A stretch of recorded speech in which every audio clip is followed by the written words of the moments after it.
Introducing National Streaming Sports, live and on-demand sports talk programming that you can access 24/7. For the premier sports talk experience, tap into our Roku channel. Start your mornings with Mac and Jack covering all the weekend sports action. Then pour a cup and enjoy all the sports you can drink on the Coffee and Sports podcast. At midday, talk sports from east to west on the Coast to Coast podcast. Followed at night by some hot girl talk with Prim and Proper Sports featuring Sonja Pearson. Talk boxing on the Gloved Fist. Yankee fans tune in for Start Spreading the News. And there's more on the College Sports Huddle and Sports Scope with Robert Butler.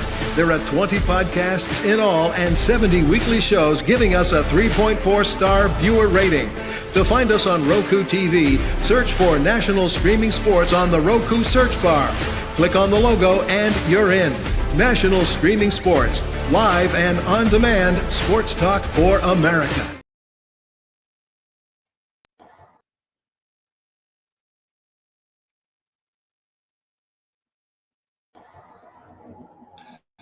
National Streaming Sports is brought to you in part by BetUs.com, designed for true fans.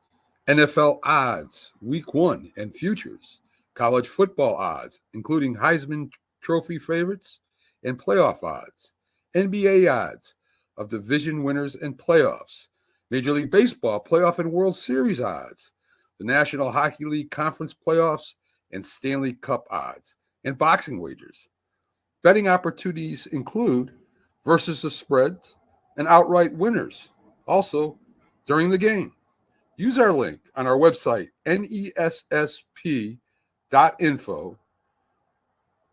the Bet Us Opportunities webpage, for a 125% bonus on your first 3 deposits. Must be 21 years old, and remember, bet responsibly.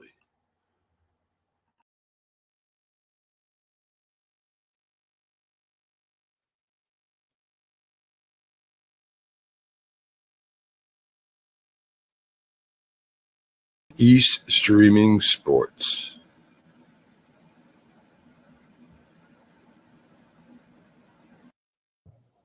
Good morning, everybody, and welcome to the Mac, Jack, and Jim football, pro football Sunday review. I'm not sure what the name of the team is. It's no longer This Sunday in Sports. We're talking about some football now, and we are going to get hot right away. Yeah. We're on Facebook, YouTube, Twitter, Twitch, and Roku TV as part of the Northeast Streaming Sports Network. Everybody, we got Mac, Jack, and Jim. I'm Jamie Paggs, the Philly sports guy. What's going on, guys? Just as always, big day and big week in sports. There's something going on all the time. Yes. Craziness. Hey, the world went crazy this week, at least in pro football.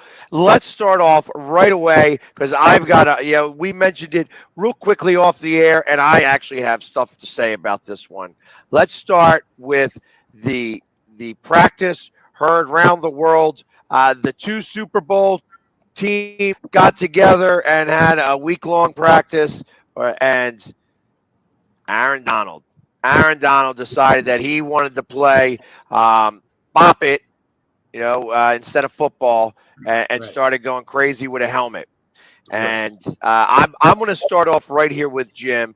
Obviously, I'm assuming that people are going to know what happened, that they saw the video at this point. If you've been on Twitter or ESPN, you know what it is that we're talking about. I want to start with you at first because obviously you're the only one here that's actually played in the NFL. What's interesting is it's not uncommon. You would think it'd be uncommon in joint practices. It's not really that uncommon because when we practice against the Raiders all the time or with the Cowboys, these things happen.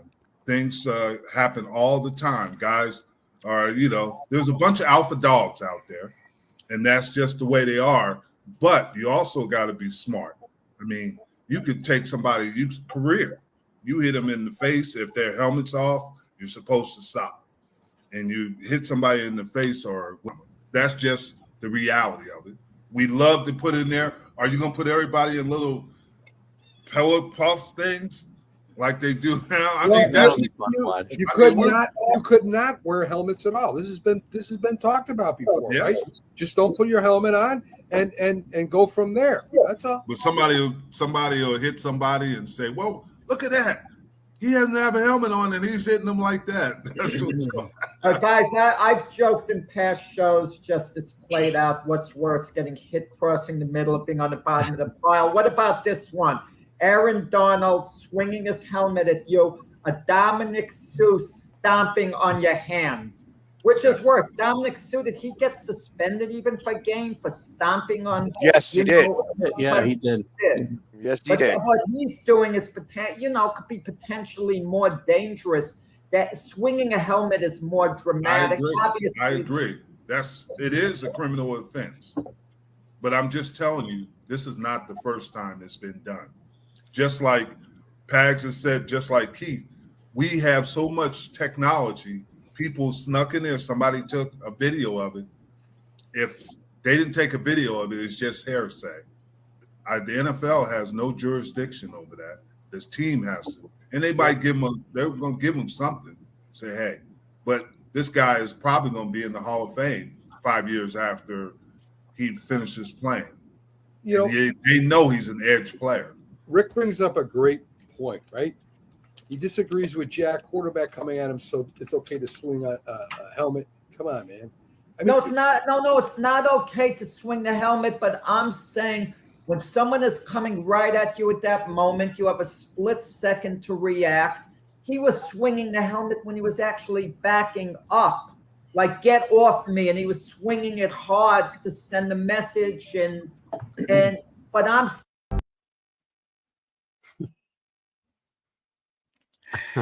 Good morning, guys. Got to plug in. That was a little bit of a lengthy one, but had to make sure I got Max actually saying something. A lot of times Matt would sit back and just kind of absorb it, and it would be so long before he actually got a response, especially with so many panel members. But shout out to Jim Jeffcoat on that clip, Keith, Engle, Mac, and of course Jack, and Pags, the Philly sports guy. Yeah, Keith, good morning and happy Mother's Day to everybody. Welcome to our show, National Professional Sports. I'm here with BStrilla, J-Train, Jack, and Keith Engle. And happy Mother's Day to everyone. And for those who no longer have their moms, I'm sending special prayers on today. Yes, Keith, I know you were just itching. No, I was watching that clip. I remember that time frame where Jack ended up on the bottom of the pile in many conversations. That was a catchphrase of the show for a while, if you remember, Jack, right? Bottom of the pile. Yeah, what we were referring to is Myles Garrett getting suspended for 4 games for swinging his helmet at Mason Rudolph when Myles Garrett was kind of backing off and Rudolph was coming at him. That was the point. Whether it merited a 4-game suspension in the 17-game schedule, that's pretty severe. And of course, we've been doing our shows every episode in honor of Mac. Miss Linda, we're still thinking of you. Of course, sending love. Thank you so much for continuing support. You guys make sure you download the Roku app so you too can be in the know about National Streaming Sports live all day. I'm going to make this one real quick because I want to get Keith's take. He has his show here at 8:30 Eastern Standard Time. Because we started off with an NFL clip, I know the NBA playoffs are going on. I do want to defer this first little segment because I want everybody's announcement here, their take on everything. Derek Carr, J-Train's beloved quarterback of the New Orleans Saints, has announced his retirement, supposedly after this shoulder injury that was revealed just a few weeks ago, J-Train, Keith, BStrilla, Jack. And, it was a lot of contract negotiations before this offseason began because it wasn't sure if either one wanted to remain in New Orleans, either he nor the Saints franchise. But they didn't take a draft high in the quarterback, which led the media and fans alike, as well as NFL enthusiasts, to think that Derek Carr would definitely be the quarterback going forward. I'm going to start off with that one with you because that is big news, at least in my opinion. And make sure you guys support Keith, TGI Sports Talk, send him some stars. Of course, check out the merch from Huddle Sports Network. Good morning to them. And good morning to Brent. Thank you for the Mother's Day, Brent. I appreciate that. And Monkey, what's up? Good morning. And thank you so much. Thank you. And Eric, go ahead, J-Train. You're muted. Kind of like Derek Carr's contract. That's very, very appropriate. Yes, exactly. Well, look, the Saints definitely picked the quarterback. I think the hindsight is 2020. We all know now that the Saints, the brass knew, and Derek Carr knew that his shoulder was injured, and there's evidence that it was a labrum tear. And this was like a blessing in disguise because obviously the Saints drafted high. There was a reason you obviously knew they knew. So they drafted a quarterback in the second round, and they've never drafted a quarterback that high since Archie Manning. And so with that being said, this comes out of nowhere. I think they knew it was a divorce at some point was coming, but it was just a matter of when. And Derek Carr decides to retire. They restructured his contract. They guaranteed him $10 million this season. He gets to keep that, and he gives the Saints a blessing by not asking for the $30 million. That would have been $40 total this season. He would have been paid, but they were able to restructure his contract, and now the Saints are off the hook of the $30 million. Now, do they have a cap hit next year of $69 million? I still believe they do, but this is a situation where now the Saints are in a position to either start the quarterback that they drafted this season. This offseason, and or make it a competition. Kellen Moore has said that it is definitely a quarterback competition, which I do not believe. I think the quarterback that has been drafted in Tyler Shuck out of Louisville, the Louisville Cardinals, has a leg up over Spencer Rattler and will likely get the job this season. But that begs the question is whether or not they need to bring in a veteran quarterback, because all three of these guys are less than 2 years or so from being drafted. And so even though Tyler Shuck is probably the oldest of the bunch, he'll be 26 come September, but definitely they probably should get a veteran. I mean, Keith, you follow college players all the time, and were you shocked that they didn't actually take a quarterback a little bit higher, knowing that this may be the issue coming up? Not given his quarterback draft. No, I think they had and a lot of teams had their eye on, and I've heard it's Shuck. I've heard Shug. I don't know how to pronounce his name. I really don't. What'd you say, James? Shug? It's Shuck. Shuck, right. That's what I thought. It seems weird to say Shuck. But I think a lot of teams had their eyes on Shuck. They even potentially moved up to the back of the first round. So I thought the Saints did very well to get him in the second round. He didn't play a lot. He's 20. He's going to be 26, I think, when the season starts, as James said, or close to it. He's older, but he didn't play a ton in college. Played very well his senior year in Louisville after he had transferred there. And I don't remember off the top of my head from where, but a year under Jeff Brom, who's a really good quarterback coach, similar to Kellen Moore. I think he's got a chance to win this job, and if they don't bring a veteran in to give him some time. And who knows? There's a lot of chatter too. You know, he's not a young guy, so if it's a really bad year for the Saints, they could put themselves in position for another Manning if he should decide to come out. And he's what we think he is. We still don't know that either, but I'm pretty sure he is. So it'll be interesting. And couldn't they, James, just part of that negotiation, if he hadn't made this deal, the way I'd read it too was that they may have gone after some of the signing bonus that he had originally. They had originally given him 2 years ago. Well, 23, I guess. 24. When did he sign this guy? It was 22, I think. Yeah, because he played 2 seasons. Yeah, he had like a $27 million signing bonus that they had.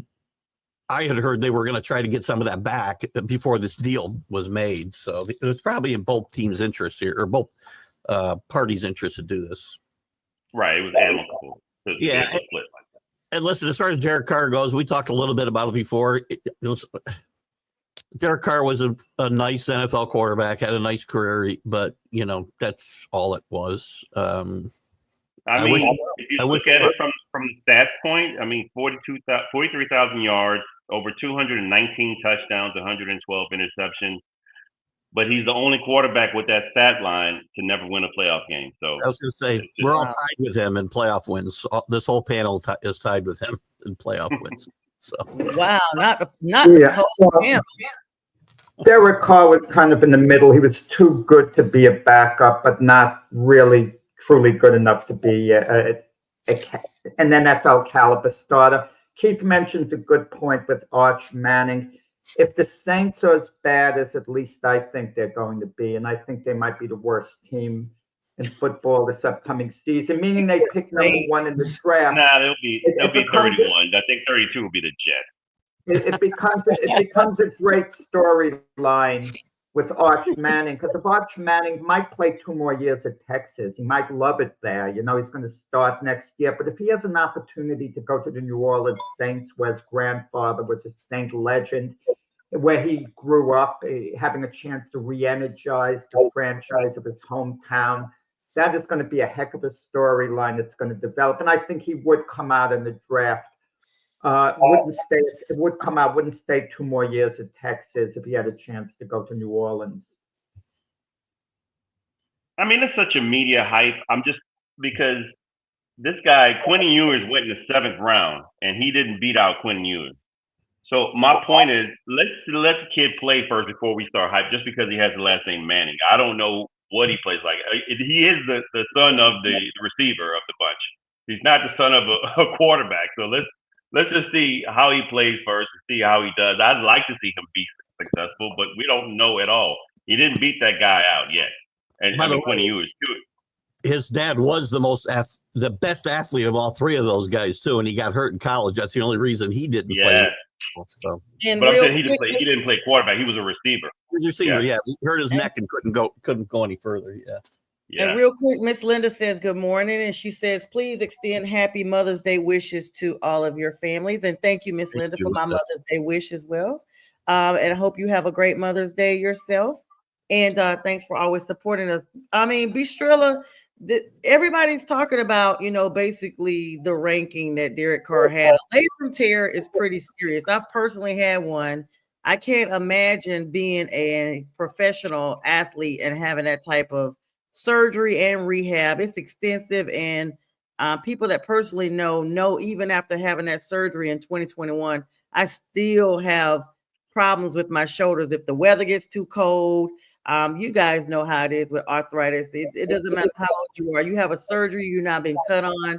This could be, was this his throwing arm? I can't recall. Was this his throwing shoulder? Yeah. Oh yeah. So I mean, BStrilla, you've had a situation where this quarterback who's been in the league a little bit, he was a former Raider, didn't make too much of a flame in New Orleans. And now he, of course, there was some controversy around whether or not he was hurt. We see that all the time. But now he's like, you know what? No, I'm stepping down because I am hurt. What are your thoughts on that? Well, if he's hurt and he feels he can't play anymore, I don't know why you would go into further, you would want to play more just to be out there and tear your arm up completely when you're in a game. He made a decision that was best for him, and it's best for the Saints too. I didn't think Derek Carr was the greatest quarterback, but he wasn't the worst quarterback either. I think the Saints got basically the worst of Derek Carr when he came there. I think he was really good with the Raiders, but I don't know what happened with that breakdown with them. But when he came to the Saints, it was like he was in a shell of himself. And I think he started deteriorating from that point, shoulder or not. And that might have been when it started too. You never know. His shoulder started to deteriorate. So, it's best for both teams, really. It's shocking that he retired, but considering what's going on with his shoulder, it's what's best.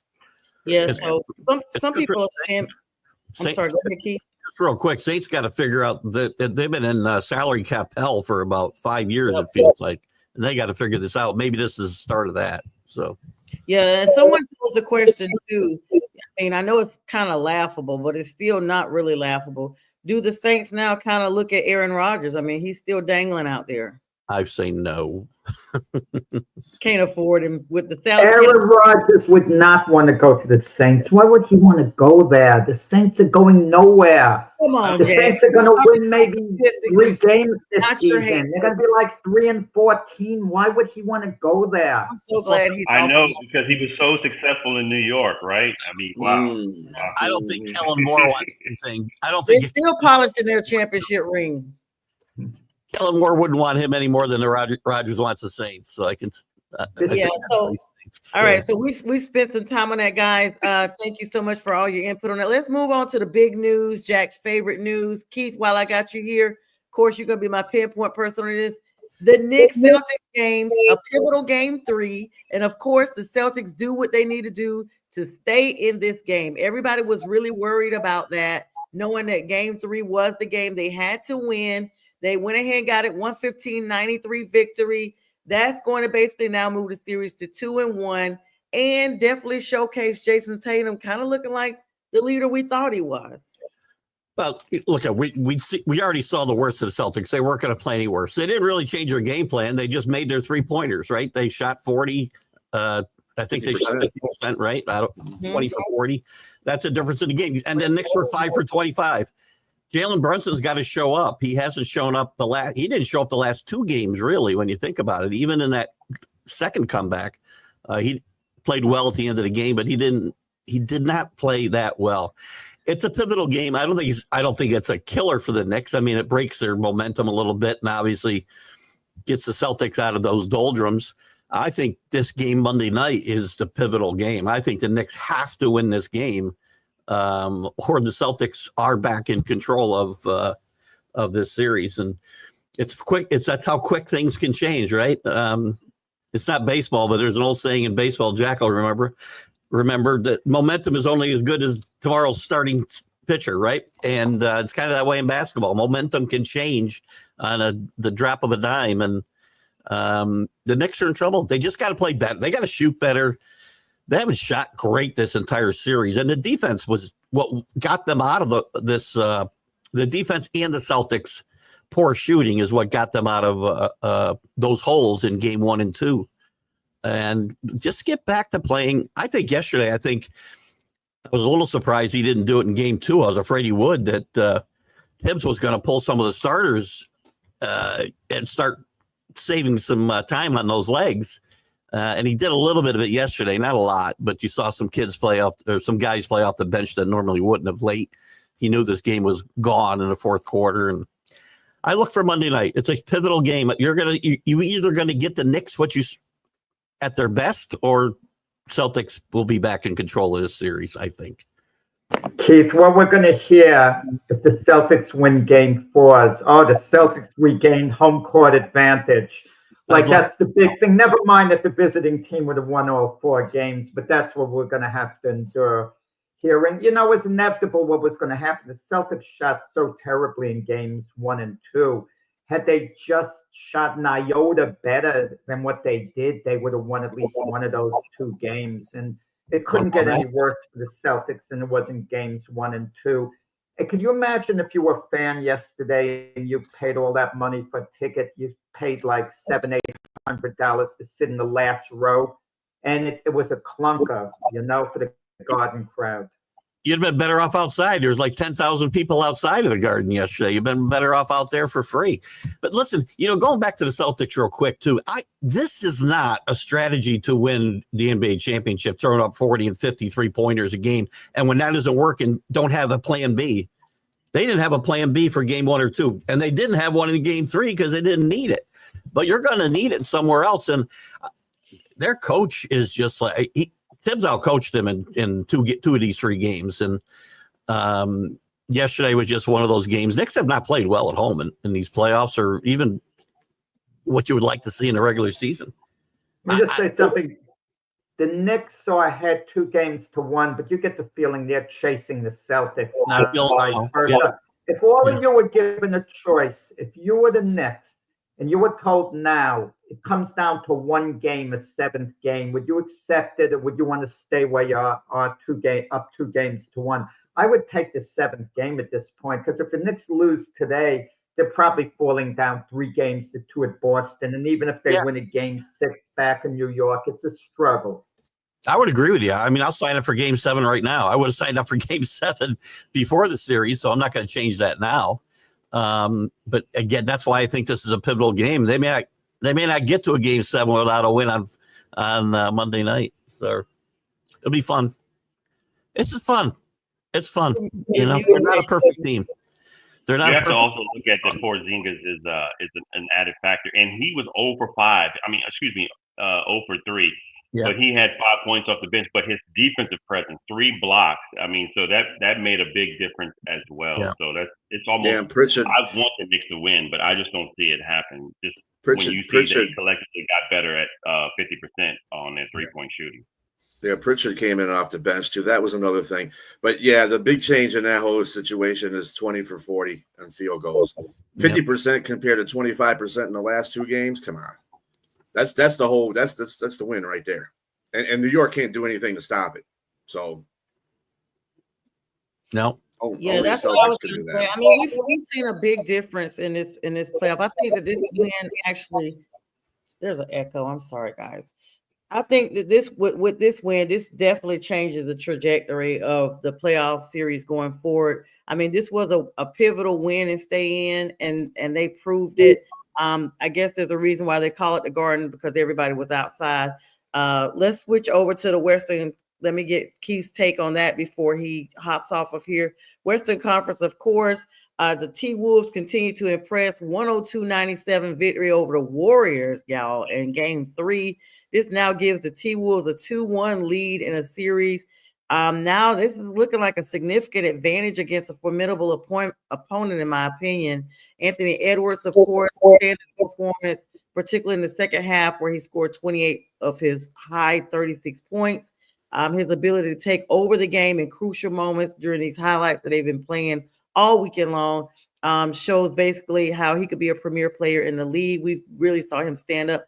The Warriors, without their star guard, Steph Curry, has been the missing piece here. Of course, we saw and talked about a couple of days ago, he was supposed to be out most of this week because of that hamstring injury. And with them saying he's going to miss 3 or 4 games, we knew that would be pretty much the first few games and could be pivotal in whether or not the Warriors are able to sustain and hang on here.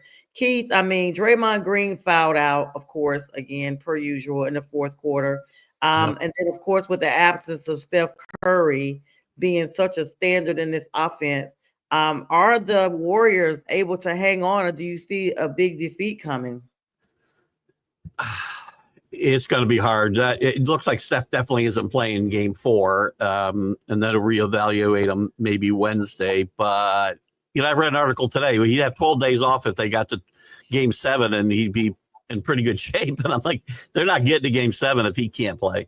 If they lose Wednesday, they're going to have to take a chance. And I know he's going to be even if 50% of Steph Curry just stand there and shoot is better than what they're going to get. Jimmy Butler can't carry this team all by himself.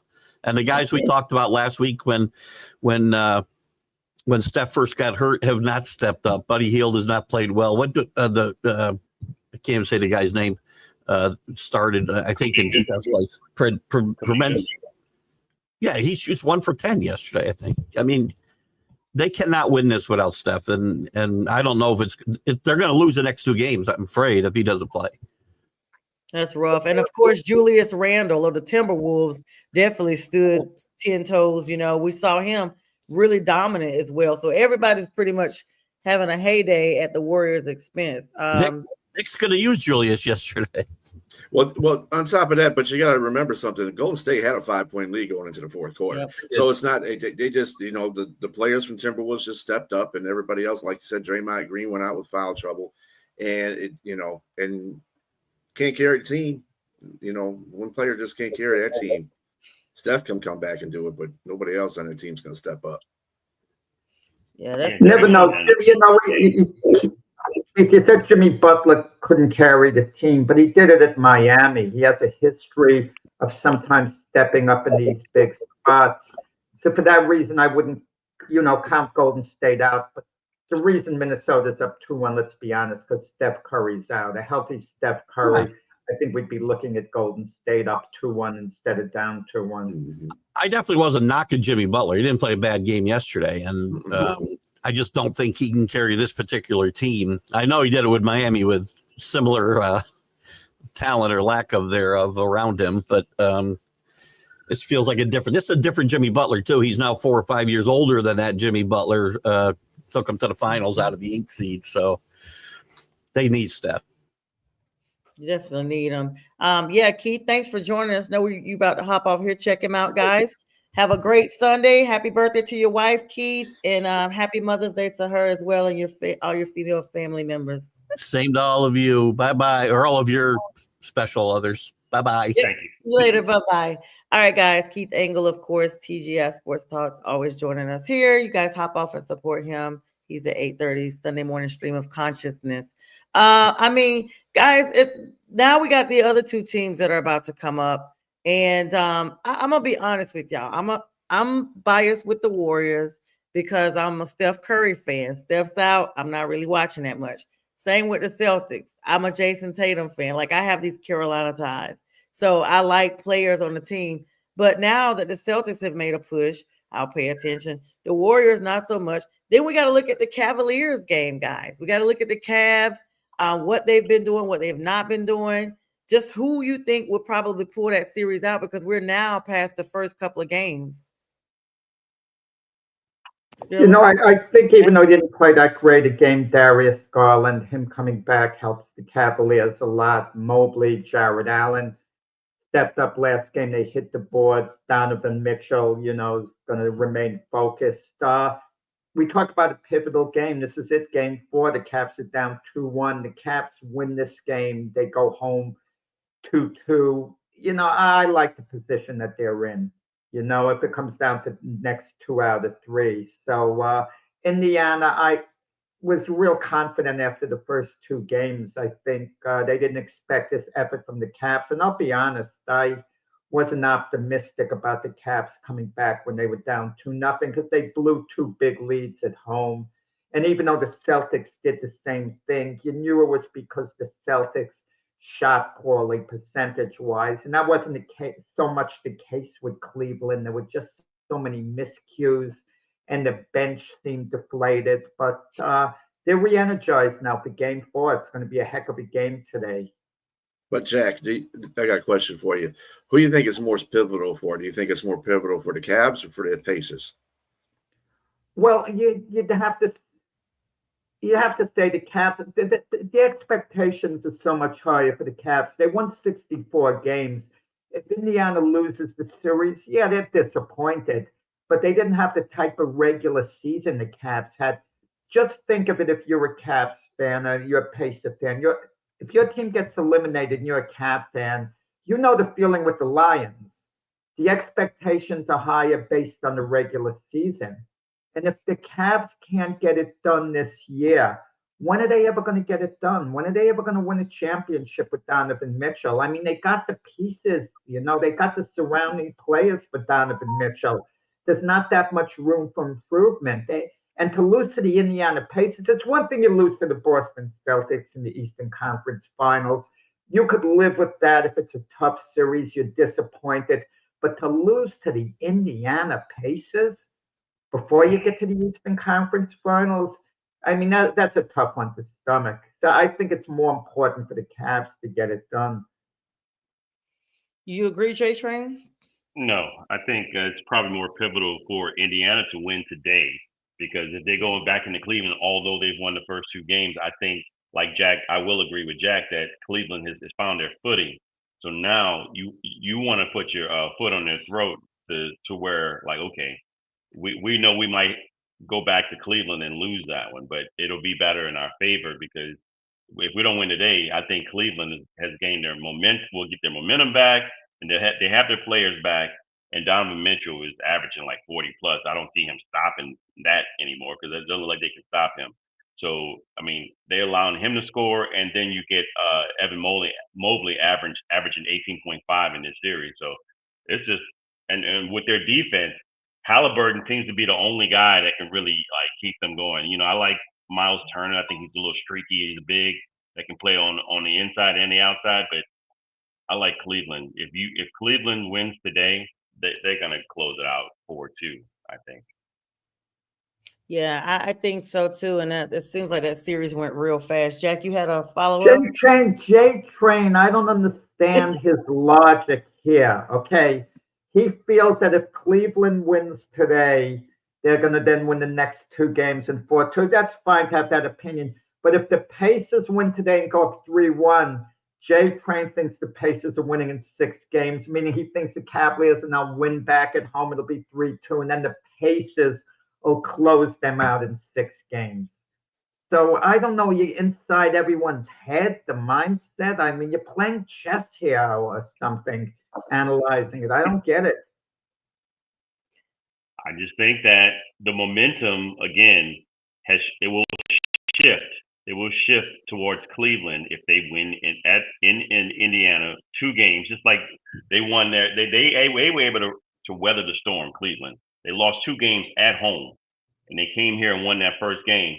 And then not having their players, that also having them back, that gives a boost of confidence, especially with Donovan Mitchell playing the way he's playing. I mean, dunking on folks all over the place.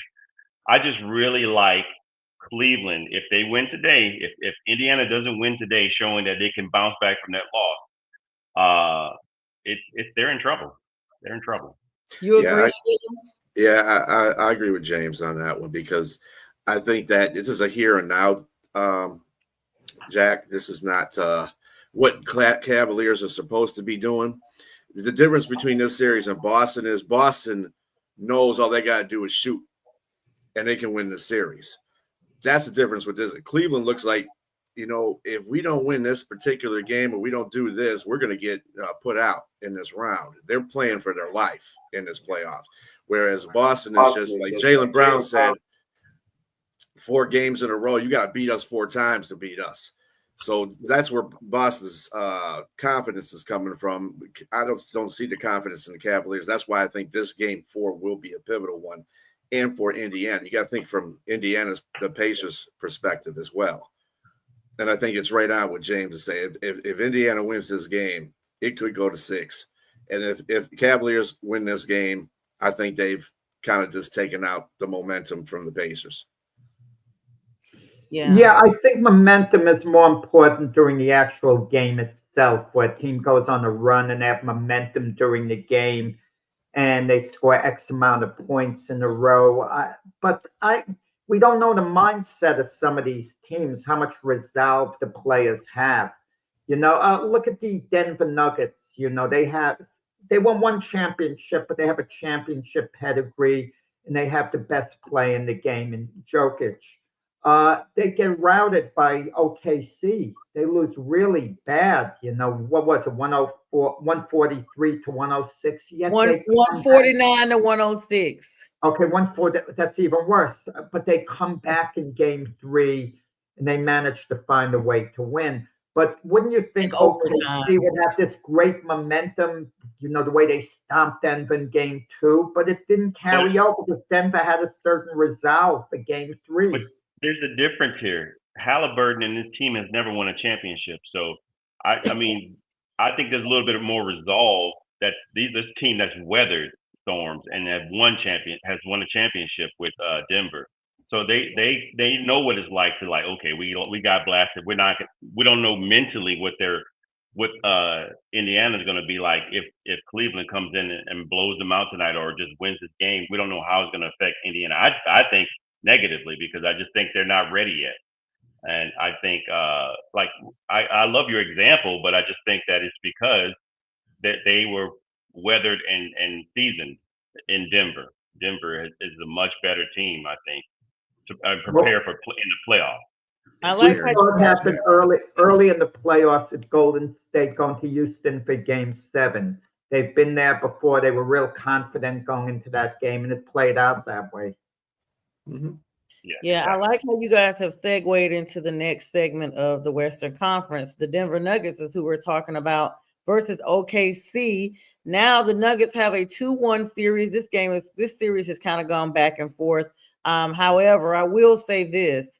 I personally did not think the Denver Nuggets was going to be able to sustain as far as they have been. This is really a credit to their new head coach. We all shocked and questioned the firing of the coach as well as the general manager as well. And so now they literally were starting from scratch. So we thought, but it looks like that none of that matters. These players are still standing on business and they're still getting it done. And they are the core of what we may be seeing, a formidable championship team I'm here with this matchup in the West. I mean, until this series is done. Yes, if they win this series, then there will be no head coach questions. But if the Denver doesn't win this series, those head coach questions will come up. So thank you. Sonja was conceding the series to Denver. I'm glad you straightened her out. But no, Jack. Ain't nobody straightening nothing out over here. Listen here. they have stayed in. I thought the Denver Nuggets would basically get blown out, like mopped, like swept, mopped and swept. And the fact that they are hanging in there, and I mean, this is the second round, guys. They've already surpassed the win and stay in phase. I'm impressed. Okay. I gotta agree with both of you. I think Sonja, I agree because I didn't think they would go this far, considering all the damage they had in the office. But I also agree with BStrilla as well in regards to if they don't win this series, there are going to be some questions that need to be answered. But not Jack. Jack said somebody got to straighten me out about it. You got with Jokic. How can you feel any team that has Jokic is going to get wiped out? I mean. Well, that's where the experience comes in for Denver. I mean, that's where the experience comes in for Denver. And OKC only has 2 years of playoff experience right now. So this series is going to play out. I just still see OKC winning this series. It's going to be a couple of games where OKC shows their dominance, but there's going to be a couple of games that Denver shows their experience. And this was one of the games in this overtime game. So, I mean, I would say OKC wins the next game. It's going to go back and forth until OKC really takes a stranglehold of the series. Let me ask you this, everyone. Do you think OKC's maybe 1 year away? Because I would bet when this season ends, OKC is going to be the favorite to win it all next season by the odds makers. Oh, that's a stretch. That is a stretch. Are they 1 year away right now? I think so. I think they're not just one season away; they're one star away. There's no other name on that you team. Guys are delusional. To win it all, to win it all, to win it all. No, you don't think OKC is good? I mean, they're good. They just need. I think they need one star. The whole NBA championship. No, everyone is one star away. James, what are you talking about? No. Most teams have 2 stars on their team. Jack, you can't name another star on that team. You can't. Most teams have 2 stars. You can't give me another name on that team. Holmgren. That's Holmgren. No, he's not a star, he Jack. Cat in the Hat. Who? Green Eggs and Ham. Okay.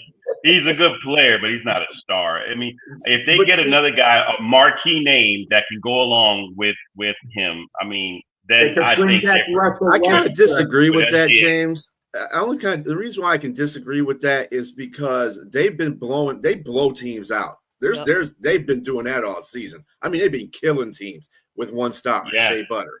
Yeah, I agree. The makeup of the team is different than any other NBA team, really. I think a lot of teams are trying to do that. Like the Pistons are one of those teams that are trying to do that. They got 1 star. They're trying to build around that 1 star.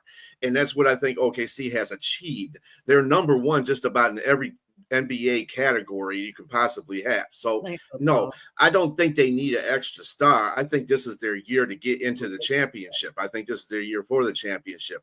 I just think they're going to go through the bumps and the bruises of the playoffs. This is their second year with this same team format. So, I mean, they should be fine. I think they're going to get into the the championship this year. I don't think there's any problem. It's like I said, it's going to be bumpy. Whoever they play in the next round, it's going to be, it might even go to 7 games because, again, they lack all the experience that some of these teams have. So it's going to be a process, but I don't see them being one superstar away. I think they have what I don't think a superstar. That's why I didn't say superstar. I said star. I mean, Jokic. Jokic is a superstar, but Jamal Murray is not a superstar. Jamal Murray is a star. He's a player that you can use secondarily as a Robin to Batman. I don't see a Robin on that team. That's just what I'm saying. When you look at Boston and how they're winning, Boston or even New York, there is somebody on that team that's secondarily that's good. That's just really good. I don't see that on OKC. I like SGA. I think that's why SGA is in the running for MVP because there's really nobody else on the team.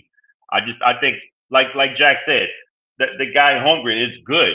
He's not great. I mean, or like to be like a star. Are you guys just saying basically that now this Western team is likely to take it out because we've seen lackluster playing in Boston? Because most of the people have been so bent on Boston and Jason Tatum and them, but now that we've seen them struggle, looks like with the Knicks. I mean, are you guys saying there's no team in the East that could possibly give them a run, that they could win it all? I'm saying I'm with you. I just think Boston, until some team can beat them, they're probably a favorite to win the championship again.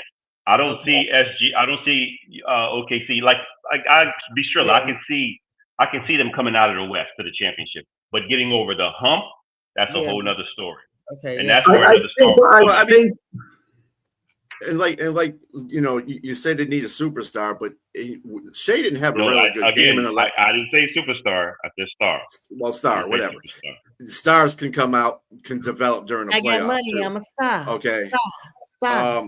Like for instance, Shea didn't have a good game in the last game. Okay, he had 18 points. You know who stepped up in it? Jalen Williams had 32 points in that game. So somebody can step up and be that player. Basically, it's Shea and a whole bunch of role players, and there's a star trying to come up from that role playing. So I see that would be happening in the playoffs. It'll just happen in the playoffs. I think most teams think the way James does. They have high impact thinking. They want to get a high impact player to match with a star, and it doesn't work. Look at Damian Lillard with the Bucks. I know Damian Lillard got hurt, but it really wasn't working. They won a serious championship contender pairing Damian Lillard with Giannis. Kevin Durant, he goes to Phoenix. They, match him with Devin Booker, Bradley Beal, high impact player. It doesn't work. I mean, these high impact players are good. They can win if they go to a team with a pedigree where they can fit in. But I just don't feel the high impact star, really does it. I disagree with that. I just think Milwaukee made a mistake. You mentioned Milwaukee. Who their high impact player was, they let him go. It was Drew Holiday, 6-time all defensive player. He should have stayed on that team. He's one of the reasons they won the championship. You need high impact players. You do. It doesn't have to always be offensive. Damian Lillard is an offensive player, but he's older. He's not a good defensive player. He's never won a championship. He's gotten the playoffs, but he was one of those guys that say, I'm one of the guys, I want to stay with my team for 10, 15 years and be with them and get paid supermax. But then he realized that at the tail end of his career, that didn't work out for him. So then he goes to Milwaukee. That didn't work out for Milwaukee either because they realized there was a void that they were missing, and that was in Drew Holiday. So, yes, you do need high-impact players, more than one. I'm telling you. Look at the Lakers, Showtime Lakers back in the 80s. Look at the Celtics. All those teams had high-impact players, more than one. So you can't tell me, in order to be, the Lakers in 2000, high impact players, at least minimum two. The Heat, San Antonio. Holiday is not a high impact player. Oh yes, he is. He's not considered a star. He was considered really he was considered a wonderful one-hit wonder, but not a star. Oh my goodness, yes, he was a star. Jack, come on. You really say Drew Holiday was not a star in his reign? I'm not talking. When I talk about a star, you're talking about someone like a Jimmy Butler type. He wasn't considered as good as a Jimmy Butler. That's what I mean. Drew Holiday, wonderful player. Celtics got rid of Marcus Smart, by the way. So I could argue that case too. The type of player that helps you win. That was dumb. That wasn't smart. I think with I understand where you're coming from, James. I do. And that's basically, I would say, 85% of the league. But you have teams like OKC that are built differently than that. They are built to have a whole bunch of players around Shea. Let Shea be the superstar, and just let a star emerge from the grouping that they have there. And I think that's what they're doing. It's the same thing. Like the 2004 Pistons. Who was the star on that team? Nobody. I mean, you can win with that. I know it's an anomaly. Sometimes it's an anomaly. It's an anecdote for sure. Absolutely. But and that goes to your point. But then OKC can change that. Can be that anomaly. That's what I'm saying. They don't need another star. They can be that anomaly. Everybody else needs that star, and then everybody doesn't mix together well either. Once you get other players together, you know, when you take Drew Holiday off Milwaukee, that screwed them up. So, and you just can't put every player just because they're a superstar or star together and think that chemistry is going to work, because it doesn't always work that way. See that, right? But like I said, I understand where you're coming from, James. It's probably 85% of the league is made up like that. So, but I just don't think OKC needs that because of the way their team is built. Of course, we got matchups throughout the rest of this day. More games here starting in the afternoon. Let's switch over. We got about 9 minutes left in our show. Thank you so much for everybody for likes, love, comments. Happy Mother's Day to you and your loved ones. Major League Baseball news here. Jack, I know you keep up with this. An embarrassing 21-0 defeat of the Padres. Oh my goodness. I'm talking about this is a game in Colorado. Of course, the Rockies now in franchise history, they are 6-33 for the worst 39-game start in MLB's modern era. The Padres' dominance was evident throughout the game because they basically scored in every single inning except the seventh inning. They amassed 24 hits, hitting 5 home runs. The Rockies' rookie pitcher Bradley Blaylock had a night to forget, surrendering 12 earned runs in just 2/3 of his innings. The situation became so bad, so dire out there, that the manager, Bud Black, basically resorted to using their catcher, Jacob Stallings, to pitch the final 2 innings.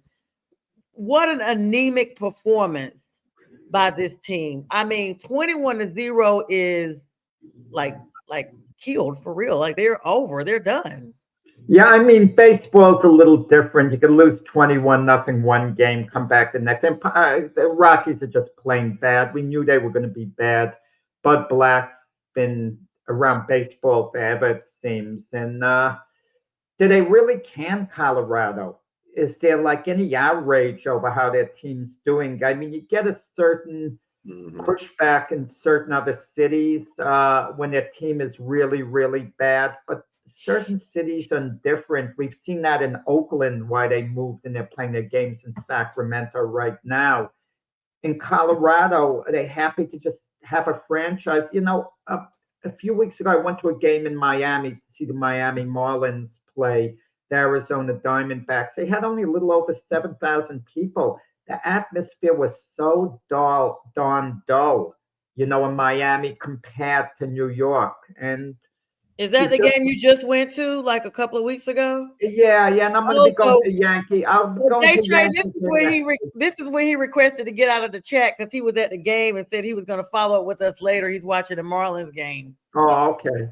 And I'm going to a Yankee game next week. There's going to be a lot of high energy. Imagine the Yankees were playing that poorly to push back. But, you know, some cities tolerate things a lot more than the others.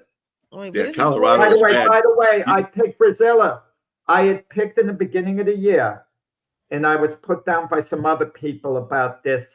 The Dodgers over the Tigers in the World Series. I picked the Tigers to go to the World Series, and as of yesterday, at least, they had the best record in baseball. Were tied with the Dodgers for it. So. Jack, you said somebody. You're looking like Nostradamus there, Jack. And you know, and what's funny about Colorado is. Colorado is bad, but are they as bad as last year's Chicago White Sox? Oh, there's the Chicago D. There it is. I mean, and you know what's funny about that game with San Diego too? They just came off a series with the Tigers, and Tigers outscored them like 30-something. Yeah, this is not a shock. They're getting worse. They're getting worse. You think Jay franchise? I feel for a little bit the Angels, who've been bad year after year. Mike Trout, one of the great players of all time, is kind of wasting his time with that franchise. They said they trade him if he requested a trade. He lives in New Jersey, but he wants to be a career Angel. That's what he wants to be. I mean, talk about a guy showing character a team that's not winning and it's going nowhere, yet he wants to be a career Angel. That might change, and I wouldn't blame him if he wanted out at some point. Yeah, you agree, J Train? I mean, I'm still flabbergasted by 21-0. I mean, that sounds like 3 a football touchdowns. score. Right. Yeah, exactly. Right. Look, I'm not really sure about what the trajectory of the season is, but I'll take Jack's words for it. If they're bad, they're just bad. It's not something to even talk about at this juncture of the season. Meanwhile, in other action, as we get ready to wrap up we got about 3 minutes, guys. This time flies by so fast. The Philadelphia Phillies scored in 7-1 victory over the Guardians, highlighted by a home run from Bryce Harper. You know, we talk about him a lot. Strong pitching performance from Ranger Suarez towards 7 scoreless innings. That's crazy right there. 7 scoreless innings. What a long, boring game. I'm sorry. I've been to games like that. I hate when it's just meh. Like, you just never know when something's going to happen and nothing's ever happening. The Oakland Athletics, of course, edged out the New York Yankees 11-7 Jack squad with Shea Langeliers driving in the runs, countering 2 home runs from the Yankees' Aaron Judge. Cincinnati Reds had a blistering start against the Houston Astros, scoring 10 runs in the first inning, guys, to play a close one at the very end, 13-9 win over them. And so congratulations to them. Jack, I hope you enjoy the game when you go up there, because I've been to Yankee Stadium. It's very nice. I haven't been in. I was just there and saw it on the outside. Very nice. Let's get over to some little hockey news. I want to plug BStrilla in here real quick as we wrap up. The National Hockey League playoffs continue with intense Game 3 matchups. Vegas Golden Knights avoided falling into a 3-0 series against the Edmonton Oilers with a thrilling, I mean, y'all, I saw the highlights from this 4-3 victory. Like, they barely got this one out. Riley Smith, of course, emerging as the hero. Everybody was super happy he saved the game, scoring twice, including the game-winning goal with a mere 0.3 seconds left on the clock. William Karlsson also contributed a goal and an assist for Vegas. The Oilers showed that their fighting spirit is Connor McDavid tied the game with just over 3 minutes remaining, only to have the Golden Knights snatch the win in the final moment. Strilla, I mean, this series has gone extremely competitive. And I mean, it's just really giving fans what they really are interested in for this matchup. Well, I'm going to say this. Edmonton's winning this series. The series they had against the Kings showed me right there that this might be Edmonton's got a little spark going on right now. They were down 2-0 to the Kings, and the Kings were beating them bad those 2 games. And then they just came and won 4 straight. And it's like, 2 games. What 2 games? I don't remember those 2 games. Right. And so they came in here. They're 2 games up on Vegas. Vegas is a good team. They are a very good team. And Edmonton's showing you right now, Edmonton don't care. They're just trying to plow through everybody to get back to the Stanley Cup. So I think the only team that's going to stop them is Florida. Florida is playing really well right now. I just want to say one quick thing. How important replay is, because the officials waved it off that it wasn't a goal, originally the game winner, and they had to go to the replay. So imagine there was no replay. Teams would have gone into overtime. So for all we know, Edmonton would be up 3-0 as we were talking now, if that were the case. So how vital replay is, we saw yesterday. Yeah, and as we wrap up the last little 45 seconds, let's talk about the Western Conference. Of course, Winnipeg Jets delivered a dominant performance, shutting out the Dallas Stars 4-0. Everybody been talking about the Dallas Stars. This team has been here before, but this time they were shut out in Game 2 of their series. Goaltender Connor was outstanding for the Jets, recording a 21-save shutout, while Nikola Ehlers contributed significantly with 2 goals and an assist. Commanding victory. Looks like the series demonstrates that the Jets are just not going to give up, BStrilla. I mean, they're capable to compete with any of the top teams in the league. And then, of course, the Eastern Conference got the Carolina Hurricanes, my boys, blanked the Washington Capitals 3-0 in Game 3 of the series. Frederick Anderson early getting that 21-save shutout for the Hurricanes, who now hold a 2-1 lead in the series. Strong defensive effort puts us in a favorable position as well to be in the series as it progresses. We got like 10 seconds, guys. Well, the Hurricanes won 4-0. Don't sell them short. Sorry, 4-0. Yeah. They should win that series too. I think Hurricanes are a better team than the Capitals, even though the Capitals almost won the President's Trophy. The Winnipeg Jets, great goaltending. That's what got them in this position right now. And I think Dallas has been playing really strong, but I think Winnipeg wins that series as well. Also, Florida beat the Toronto Maple Leafs 5-4 in overtime. Again, I said the Panthers are the stronger team here. I like to see Toronto actually try to get Stanley Cup. You know what I'm saying? But it is what it is. All right, guys, and it is what it is. We wish everybody a great Sunday. Thanks so much for joining us. As always, BStrilla, J Train Jack, and myself, as well as Keith Engle. Have a great one. We will see you guys tomorrow night on the Glove Fist with Frank Latierzo, of course, and Jack Hirsch. You guys have a great day, and God